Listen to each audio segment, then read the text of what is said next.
Dom, obviously, like, what a few weeks we've had, like, academy-wise, so many highlights, despite the disastrous, useless trip to Tiverton. Just give us a little summary on the last round, eventually getting that game done, and then we'll dive into a few other little bits. Yeah, I think, obviously, first and foremost, it was brilliant to get through. Yes, there was obviously lots of challenges, and getting to Tiverton and the game being called off is obviously not ideal. But as we said to the lads at the end or at the start, these are things they're going to experience in their journey.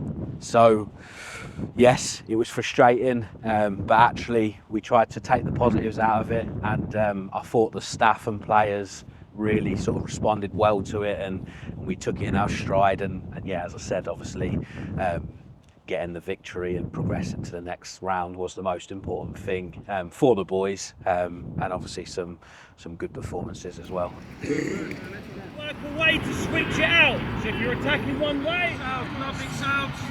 Just go again. Brilliant, Jeb. Well done. Sets us up nicely as well, doesn't it? When you think like how well the 18 season's gone so far, Youth Alliance wise. Just give us a little flavour of where we are in that and how things are going.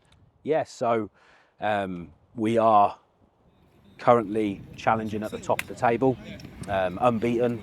But as I've spoke about lots of times previously, that is an addition, and I know we've had lots of conversations about sort of how that's happened, and if you're a fan looking at last season, you probably looked at the youth team and thought we were struggling, and obviously they'd be right to, but the context of that is this group that's in the youth team this season are pretty much exactly the same. Obviously they'd have been a year behind last season, so you're almost to some degree manufacturing that to give them the challenges and the adversity last year, so that when they go into this season they're obviously more experienced for that, and getting that success, which is also an important part of their development. But the challenge now is making sure that we continue to stretch those players, so that we're bridging that gap and making sure they are progressing and getting closer and closer to obviously what is the senior game. That's the interesting thing we've spoke about quite a few times, haven't we? You know, like how you create the stretch for those best players, but also the fact that it's the same group of players that had a struggle last year. And I guess that's the bit that people don't really understand. And it's interesting to try and give some context behind those decisions of actually part of that youth development is to create struggle and to create stretch for people, because that's where you build your resilience and that's where your development takes place. And now all of a sudden that young group from last year are performing really well in the 18s league. How do you then try and go make sure that this year that group's challenged enough alongside playing in the Youth Alliance League and alongside obviously the FA Youth Cup? Yeah, I mean, it's not easy always, but I think some of the things that we've done today is with the loans and the work experiences already. So we've got obviously Jarrell McCoy, he's out at St Ives at the moment, getting that senior experience at a really good level for him as a second year scholar. Daniel Afobe also out at that level as a first year scholar and a 16-year-old, that's tough. So what he's getting in those games compared to what he's getting on a Saturday in the Youth Alliance League is really chalk and cheese. So that is one way. The other way is obviously the 21s games that we've had here already and away from home as well. The benefits of that is playing with some more senior players. So Jarrell this season would have played alongside Corey Smith, which obviously is invaluable for his experience. So yeah, there's some of the opportunities that they're getting to continue to try and stretch them, but also getting that balance as well for them. We've also had a lot of boys, even in the youth team now, those work experience placements. Just give people a little insight into who's been out and played elsewhere, other boys in that team that are currently out as well. Yes, so at the moment we have got Blade Early, so second year scholar goalkeeper, started the season in the under-18s team. We soon, as a collective, saw that actually he needed a greater stretch. So really thankful to Biggleswade, who obviously have been a big support to us over the last few seasons in enabling us to get him that games programme in the senior environment. So he's been there, he's obviously racking up his minutes in that environment, obviously away from the youth team, which has been huge. Obviously really important. Jamie Marefu Chesson at the moment as well, and he obviously, again, first-year scholars as well that are getting those experiences. And that's the challenging thing, isn't it? Constantly, actually, we're going to make our youth team younger in order to challenge some of the players that are ready for a senior environment, and whether that's through games or training opportunities, which I think this year has been great. And people probably don't quite understand that we can go back 5 years probably until like the youth team and the first team have shared the same training ground. And so not only is there those training opportunities which Neil and the first team staff are using well, individuals training, unit work. Last week I watched a 9v9 where the youth team played against the players out of the team. Like, give people an insight into how much of a benefit that's made sharing the same facility for the first time in a long time. Yeah, it is. When I say it's massive, it really is for staff and players. And when you're talking about those opportunities to go across, again, we talk a lot about stretch, we talk a lot about challenge, and for some of those individuals, that is exactly what they need. So we talk a lot about work experience, we talk a lot about loans, but that's not necessarily right for every individual. So it's then, again, how do we create what they need in their development program? And there is nothing more beneficial than being able to share, obviously, the training pitch with senior experienced players, putting them under, obviously, a different type of intensity within the sessions, where what they might be able to get away with in a youth team training session in comparison obviously just can't happen because the standards are so high. So that has been massive, and like you said, that previously hasn't been obviously allowed to happen. So it's really exciting as well, because when you look at some of the players that are currently in the first team and getting first team minutes, they wouldn't have had that at that point. So it's really exciting that we can obviously do that and continue to grow and obviously develop those individuals. And then when you go back in time a little bit and you start to hear the stories of what the scholars are going through now, and then you look at, let's say, last weekend, Liam Bennett, Mamadou Jobe, Glenn McConnell, George Hoddle all playing in the team. Not only is that a source of pride for everybody, and I think everyone loves seeing those players, but every one of those individual stories has been quite different, be it through injuries or ups and downs and inconsistency, opportunities that have come and not come their way, and even their programme. Some of those boys, George Hoddle earlier in the season, youth loan to Bedford Town, really important for him. Glenn hasn't been out on a youth loan, but he's got himself back up to speed by playing in a lot of under-21s games with us and training every day with the first team. And Mamadou and Liam have probably been a little bit closer. Mamadou obviously after a tough year last year, but Liam after a really good couple of years. It's great obviously when we see those boys in the team, but it's also interesting to think that their stories are quite different. And we talked about the FA Youth Cup earlier. George and Glenn played in the best Youth Cup run we've ever had at the Emirates. And then they haven't had huge exposure to the first team since, but I think it just gives us an example of how everyone's development journey and story is a little bit different. Give me an idea of like the source of pride and what it means when the number of players play in the team like last weekend. Yeah, obviously first and foremost, it's exactly what we do it for.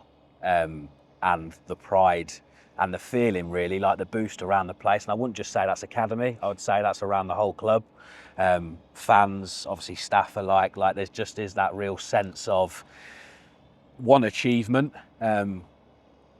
but real sort of, it gives everyone a boost that to see that and actually realise that all the work that goes on behind the scenes, that's what could be at the end of it. But also knowing that from an academy point of view and internally, and for the players themselves, that actually, yes, there's obviously that upward trajectory, there's that success at the moment, but we want that to continue and the hard work doesn't stop. But yeah, absolutely, like if I look back at those players and their journeys, lots of them have had success, lots of them have gone out and obviously got experience in senior football, but they've really had to bide their time as well.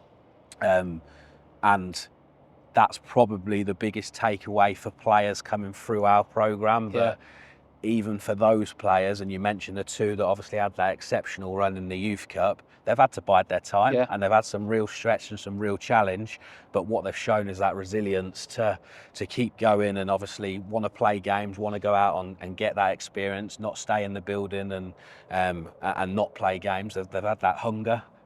So I think that's a real sort of inspiration for players that are coming through the programme as well to understand. Yeah, and we talk about the resilience bit so often, don't we, about like how difficult that challenge is and trying to bridge that gap to the first team. And I think that being all in one place again's made a big difference. Neil's managed that process really well of helping those players get into the team, and development never stops, and they haven't cracked it. And the importance of senior players is massive in the team and finding that balance. But we're certainly getting to a stage at the moment where we're really pleased with the progress that we're making. And it just probably, I think, like you say, motivates and inspires everyone. And the younger players that are in and around training or getting opportunities closer to the team just gives them a real focus, because they can see the end line and see that there's a real positivity to get there. I look back at this year, we talked about a lot of high performing players. Another one this year, Lowen made his debut in the trophy. He's another one, maybe a different story of how he might develop. But we've also had some international recognition for players. Just tell people a little bit about that. Yeah, again, like for an academy, obviously we want to celebrate all the different stories, and this year again we've had international recognition. Jacob Newman had the opportunity and was called up to an England under-15 camp, goalkeeper, and I think like these are just experiences and like their individual journeys that allow them to grow first and foremost. But I think like we don't always celebrate that, and I think it's really important to highlight these are the things that are happening within our youth system, and that's massive. Yeah. Samuel Okoli, second year scholar, going and playing in a World Cup qualifier, like that doesn't always happen. No. So yeah, again, something that we should tell our fans about, we should tell people about, and we should obviously celebrate that. Does that mean they've cracked it? Absolutely not. But I think, yeah, as I said, like it's not something that happens every day, and to get 2 international call-ups in one season already, just sort of, I reckon, obviously typifies the work that's going on. And stretching the best players, Jacob playing up in the under-18s a few times as a 15, you'd probably see that story rolled out across the whole of the academy. And obviously some of the results of that have been players now taking that pathway to scholarship and getting into and around the first team. And some of them have been sold on to bigger clubs higher up the pyramid, which, whilst isn't everyone's like favourite outcome, it's actually a really pivotal part of what we do, because it can help recruitment and it helps the whole thing sort of keep turning. So there's also that player progression. But one other thing I think is always worth referencing is maybe some of the staff progressions that have happened as well. Maybe not by name, but just to give people an insight of some of the challenges we have to deal with, but some of the quality of people that we have. Yeah, I couldn't agree more. We always speak about wanting to recruit and develop the best players, but we also want to do that with staff. And naturally, the way the pyramid is, and obviously where we are in that, like it's not accepting it in terms of wanting to always lose staff. That's not true, and that's not realistic. But actually, the fact that we have had so many staff progress through obviously our pathway, and obviously go higher up the pyramid, or in some cases go abroad, but that should again be celebrated, and shows the work and the platform that allows for that to happen. And I think it will continue to happen as well, just because of the environment we've got at this club. No, I agree. And obviously, like, we're back into like the normal nitty-gritty of the season, games everywhere, every age group playing this weekend. And then we get to FA Youth Cup week, so round 3 after a couple of tough non-league opposition in the first 2 rounds. Derby County in the next round is obviously Wednesday night at the Cladara Abbey, 7 o'clock. And obviously, you know, midweek in December, the day after we've played a first team game, is difficult for people to get to. But I guess from our point of view, the more people, the better, because we want to play it. We want the players to have those experiences. But what does that mean to you and to the boys going into the game next week? Yeah, it's everything. We've already spoken about previous FA Youth Cup journeys, and I know we've spoke previously about one of our favourite memories being going away to the Emirates and taking over 3,000 fans there. Now, that's an obvious highlight, but generally speaking, for our players, we want to create the environment that replicates as close to the first team as possible.